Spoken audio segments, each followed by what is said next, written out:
Welcome to Living Grounded, Village's weekly Q&A, where you can ask anonymous questions about God, the Bible, life with Jesus, and all things in between. Hello, welcome to Living Grounded. This is episode 3. I'm Ella. This is Tim. Already waved. Yeah. Today we're going to be talking about pagan myths, free will, and contradictions in the Bible. My favourites. Yeah. If you weren't there on Sunday, we went through the genealogy in Matthew 1. We looked at why Jesus has the right to authority over our lives as king and why he offers a better kingdom than our culture. So if you weren't there, you can check that out in the app. Let's get started. Yeah, let's do it. Great. So, first question. Why are some biblical stories similar to early pagan myths? Yeah. Look, I guess my first statement would be, are they? I've heard this from people. I've read some of this. Comes out every Easter or something like that. That the story of Jesus' resurrection is actually based on a pagan myth. I actually think when you dig down into some of these claims, they're actually pretty out there.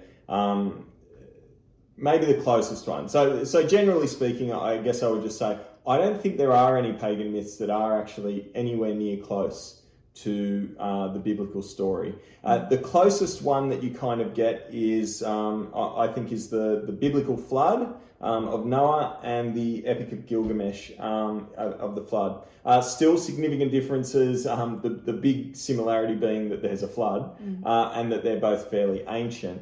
And I guess the question really is, which one came first, which one's based on which? And I don't see any reason to say that the Epic of Gilgamesh isn't the one that comes from the biblical flood narrative. Now, as to when exactly they are written and recorded, these are, in ancient history, this is incredibly impossible to be certain of.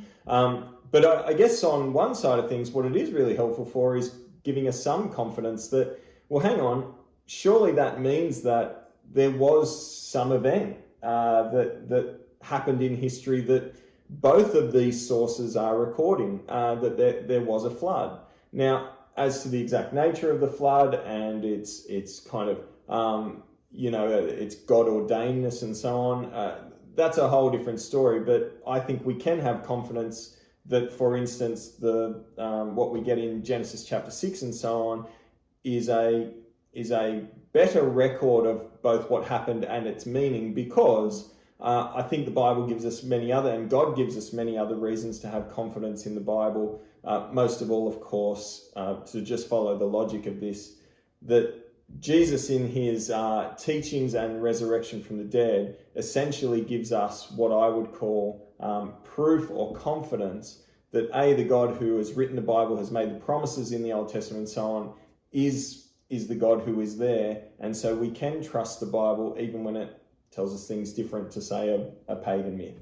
So chicken and the egg, but in this case, I think we can clearly say which came first, and I think it is the biblical story, and any other pagan myths are actually just, that have similarities, are actually kind of drawing from the Bible rather than vice versa. Yeah, cool. Next question is, how can God be omniscient and humans still have free will? Yeah, that's good. For those who aren't aware of the technical language, this is a big question that I think has been wrestled with in the previous generations. Free will is a big idea now. We hold freedom very sacred. Omniscience is a technical word that kind of means that God is all-knowing. Now, I think what I want to do today is I want to help you see that the Bible does actually hold two things in tension.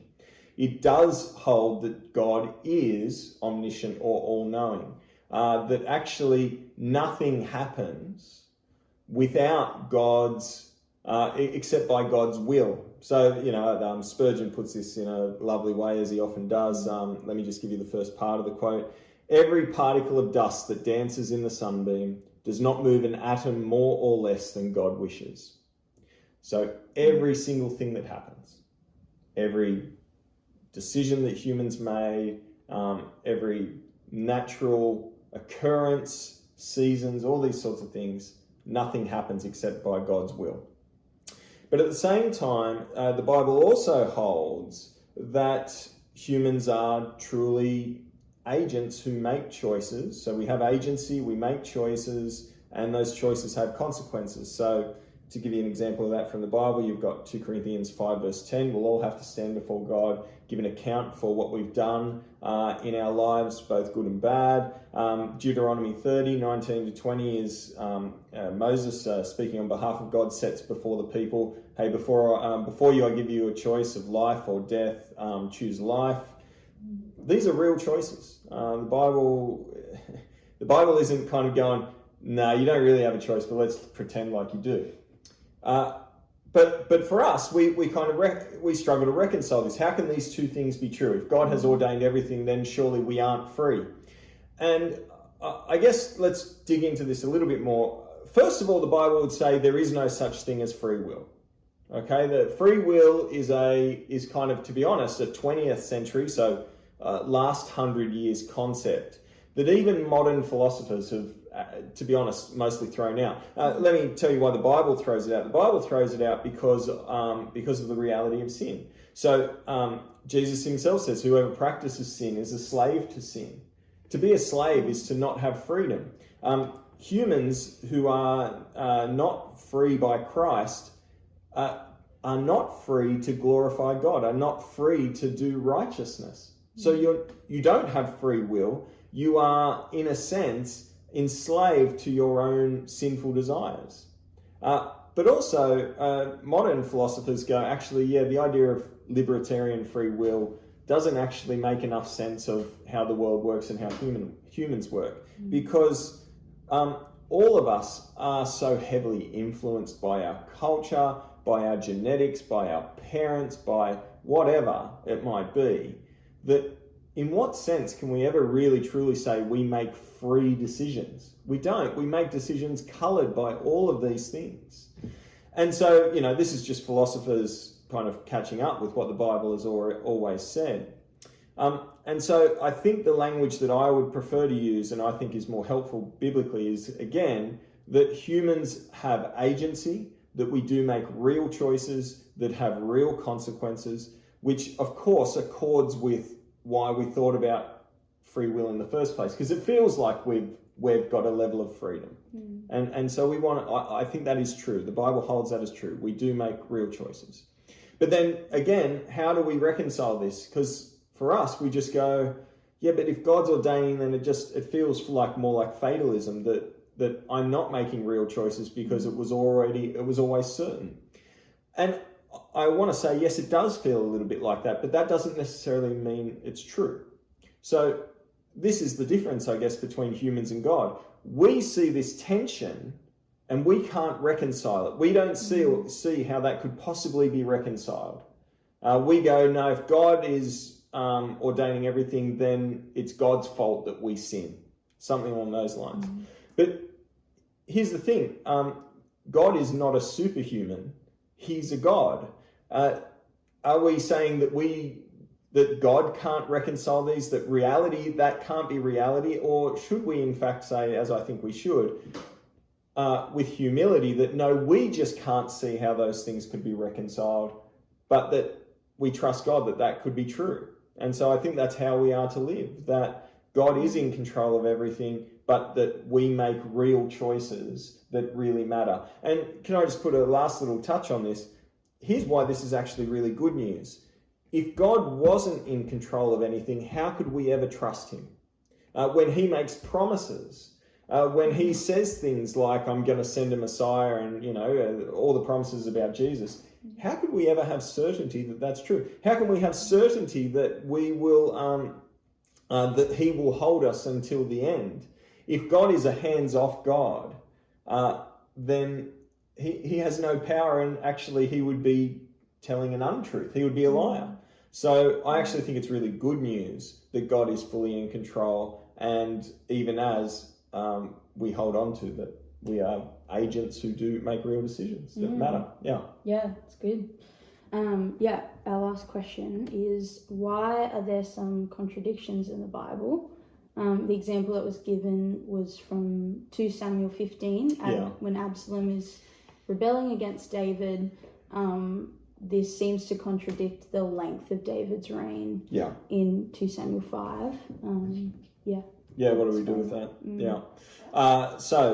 Yes, common accusation of the Bible towards Christians. Bible's full of contradictions and so on. I guess my question is, again, similar to the pagan myth thing, how true is it? A lot of the time I think that's just a common conception as opposed to something that has been truly investigated and looked in. I would actually say that there's very few contradictions in the Bible, and I would actually say there are no real contradictions in the Bible. This example that's been given is a really great example of how often most contradictions or perceived contradictions really work. So just to give you some background without forcing you to go into these two, in 2 Samuel 5, we're given kind of the length of David's reign. So David became king when he was 30 or so and was going to reigned for 40 years. But then you get this problem in 2 Samuel 15, so quite a bit later than David becoming king. One of his sons, Absalom, is kind of fomenting rebellion by standing at the city gates and essentially kind of saying not very nice things about his father.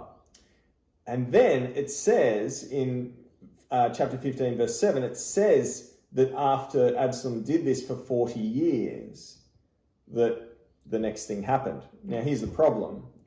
If Absalom was doing that for 40 years, then it would take him well later than what 2 Samuel 5 says was the length of David's reign. So there seems like there's a problem. But what you'll notice, I mean, if you've got an NIV in front of you, if you go to 2 Samuel 15:7, you'll notice that actually the NIV says 4 years, not 40 years. You would have to go to a King James version or something like that for it to say 40. Now, what's happened there?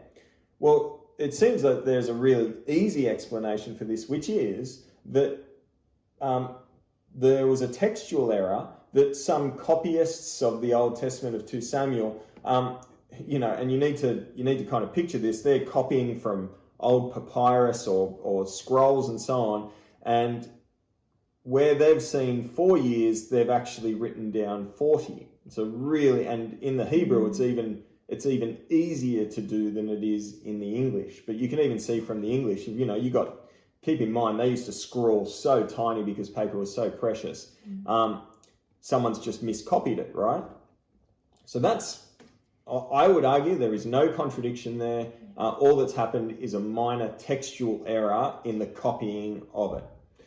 But that then, of course, opens up another problem, which I want to acknowledge, that, hang on a sec, there's textual errors in the Bible. How can we trust the Bible if there's textual errors? Yeah. And again, this is a great example in that I would go, yes, there are some textual errors, and often you'll find if you look through your Bible, you go to this one, for instance, 2 Samuel 15:7, you'll see the Bible acknowledges it. Down the bottom on a little footnote, it'll say some manuscripts say 40 years instead of 4. Your Bible will do that. It'll have these little notes that'll say, yes, there might be a minor textual error on this, we're not 100% sure. Here's the thing to remember, first and foremost.